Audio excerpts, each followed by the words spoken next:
Manana topko, salame, inan vovau, miss at miss. Vous êtes toujours sur C'est Cool Gas et je suis Marie-Jo. Heureuse de vous recevoir ici, hein. C'est cool.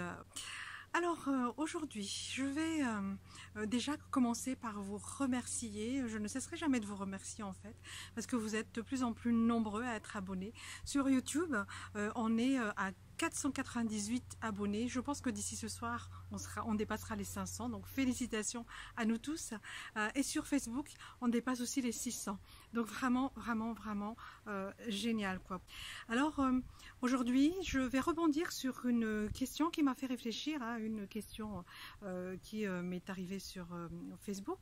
C'est sur la question du temps. La question du temps, c'est quoi? C'est qu'est-ce que le futur au final? Et est-ce que dès qu'il y a un H au début d'un mot, on peut se dire que c'est le futur?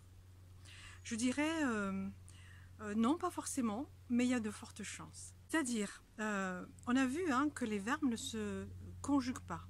C'est-à-dire, on met des pronoms, genre hitaku yano, je t'ai vu, hitaku, moi voir, voir je, eno, hitaku yano, hein, c'est je te vois ou je t'ai vu, et ça commence effectivement par H, mais ce n'est pas le futur. Je vais commencer par le cheminement en fait. En règle générale, on a trois lettres. En règle générale, on a trois lettres qui peuvent nous indiquer le temps. Il y a le M pour le présent, il y a le N pour le passé, il y a le H pour le futur. Et donc ça peut être mi, ma, man, M-A-N, ou H, hu, hi aussi, han aussi, H-A-N. Et ainsi de suite, le N aussi est pareil, ça peut être le N tout simplement, le nous ou le N-A-N, enfin bref. Jusque-là, tout va bien. Par exemple, si je dis mangatsika nyanj, vous vous souvenez de ça? Mangatsika. Essayez de réfléchir comment ça s'écrit déjà et qu'est-ce que ça veut dire. Faites pause avec la vidéo, recherchez, etc. Mangatsika nyanj, c'est-à-dire il fait froid. Mais je peux aussi dire nangatsika nyanj, il a fait froid. Je peux rajouter ou mal si c'était pour hier, etc.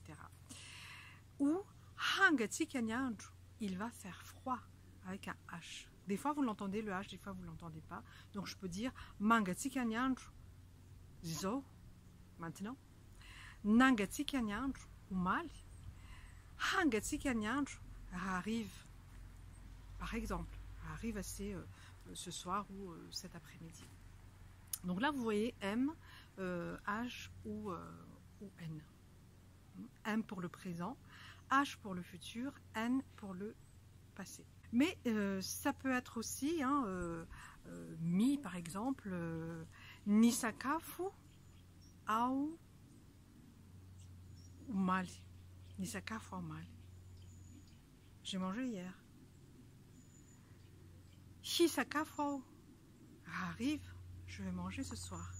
Misakafu iso, je mange. Le mi, hi, ni. Ça aussi c'est donc le présent futur ou passé.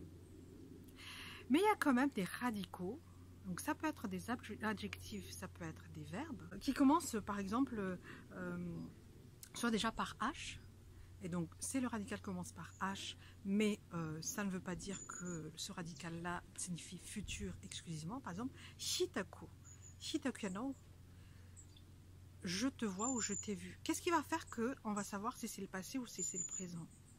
Eh bien, c'est le complément qu'il y aura après.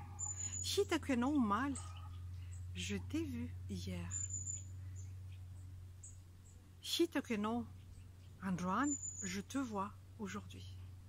Et le futur, c'est le hu, le fameux HO, hein, pour marquer le futur, sinon ça sera autre chose. Donc il y a le H-O qui marque le futur, le hu. Huitakueno rampitsu. Huitakueno rampitsu. Ces radicaux-là, qui ne sont pas à accoler avec des mi, des ma et de ni aussi, na, etc.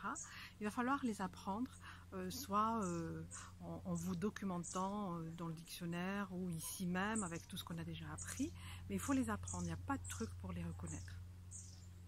Mais il y a aussi des radicaux qui, on ne peut pas dire, par exemple, hitakueno, on ne peut pas dire si c'est le passé ou si c'est le présent. Et donc, ça nous amène à dire que dans l'apprentissage du malgache, dans la langue malgache, il y a le passé, le présent et le futur, mais il y a aussi le non-futur et le futur. C'est-à-dire, par exemple, si je dis Tsaranyandru, Tsaranyandru, il y a le passé et le présent, il n'y en a pas. Il n'y a pas de mitsara ou nitsaranyandru dans ce contexte-là. D'accord? C'est juste Tsaranyandru. Donc, on ne peut pas dire que Tsaranyandru est passé ou présent. On dit juste que c'est le non-futur. Et le futur, c'est Hu Tsaranyandru. D'accord? Si je dis Avnuran, il pleut, ça vous connaissez aussi. Avnuran, ça peut être il pleut ou il a plu. Avnuran aumal, Avnuran andruan. C'est le andruan qui va déterminer le temps, que c'est le présent, c'est le aujourd'hui. Avnuran aumal, c'est le passé. Mais si je dis juste Avnuran, c'est juste le non-futur.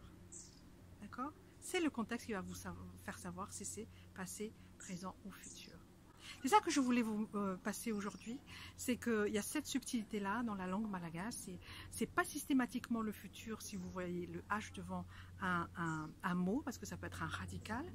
C'est pas forcément le passé si vous voyez un N, etc. Mais il faut être dans le contexte. Et voilà, c'était la leçon d'aujourd'hui, on va dire. Hein. Le passé, le présent, le futur, mais il y a aussi le non-futur. Si vous n'êtes toujours pas abonné, abonnez-vous. Si vous êtes déjà abonné, merci. Et surtout, vérifiez que vous avez cliqué sur la petite clochette de YouTube pour ne rien rater des nouvelles vidéos. C'est-à-dire que si vous appuyez sur cette clochette-là, eh bien à chaque fois que je sors une vidéo YouTube, vous êtes averti dans votre mail. C'est tout. Manjapione, velum.